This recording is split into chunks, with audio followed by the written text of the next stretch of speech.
ఇక మొన్న జరిగింది ఏదైతే ఉందో బీసీ ఢిల్లీలో బీసీ గర్జన అంటూ కూడా మొన్న రాహుల్ గాంధీ చేసిన దానికి రాహుల్ గాంధీ కూడా అటెండ్ కాలేకపోయారంటూ కూడా ఒక వార్తను హరీష్ రావు ఈరోజు ట్రెండింగ్ చేశాడు. సో అదే వార్త, రేవంత్ రెడ్డి మొన్న ఢిల్లీలో బీసీ ధర్నా పెడితే దానిని ఆయన పార్టీ నాయకుడు రాహుల్ గాంధీ రాలేదు, కనీసం ఆయనకు అపార్ట్మెంట్ కూడా ఇవ్వలేదు అంటూ కూడా చెప్పడం జరిగింది. అయితే నిజం వాస్తవానికి కొంచెం రేవంత్ రెడ్డి గారికి అటు రాహుల్ గాంధీ గారు కొంచెం నడుస్తూ ఉంది. అంటే ప్రభుత్వం చేస్తున్న పనులకు కానీ ప్రభుత్వం నుంచి వస్తున్న వ్యతిరేకత కానీ వ్యతిరేకత అని మనం ప్రజలు చెప్తా ఉన్నారు, కానీ ప్రభుత్వం మాత్రం అట్లా అనుకోవట్లేదు, వ్యతిరేకత లేదు అని చెప్తా ఉన్నారు.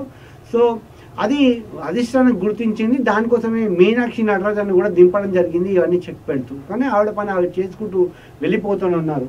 సో కానీ తెల్లారి మాత్రం బట్టి విక్రమార్క పిసిసి అధ్యక్షుడిని పిలుచుకొని సోనియా గాంధీ రాహుల్ గాంధీ ఫోటోలు దిగారు, రేవంత్ రెడ్డి మాత్రం లేరు అంటూ కూడా ఒక ఏదంటారు వర్డ్ కూడా వినబడింది. ఒక్కసారి ఆడియో కూడా ఇవాళ ఈయన పని ఢిల్లీలో కూడా అయిపోయింది.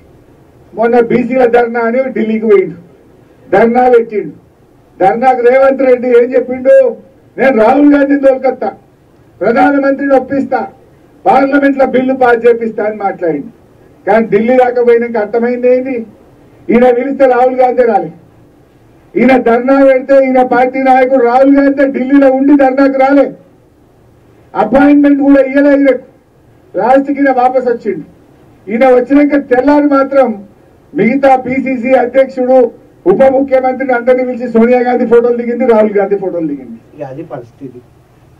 అంటే ఒక వర్గం అంతా కూడా రేవంత్ రెడ్డిని కార్నర్ చేయడానికి కనబడుతున్నట్టు కూడా తెలుస్తూ ఉంది. కానీ ఇక్కడ రేవంత్ రెడ్డి అంటే ప్రభుత్వం అంటే రేవంత్ రెడ్డి ఒక్కరే కాదు కదా, ఇక్కడ మనం అర్థం చేసుకోవాల్సింది ఉంది, ప్రభుత్వం అంటే రేవంత్ రెడ్డి ఒక్కరే కాదు, కానీ కొన్ని నిర్ణయాలను దాన్ని స్వాగతించాలి, కొన్ని నిర్ణయాలు కూడా అటు ఇటు తీసుకుంటున్నారు. సో దాంట్లో వ్యతిరేకత ఏర్పడుతుంది తప్ప అయితే రాహుల్ గాంధీకి మాత్రం ఇటు రేవంత్ రెడ్డికి మాత్రం చెడినట్టు తెలుస్తూ ఉంది.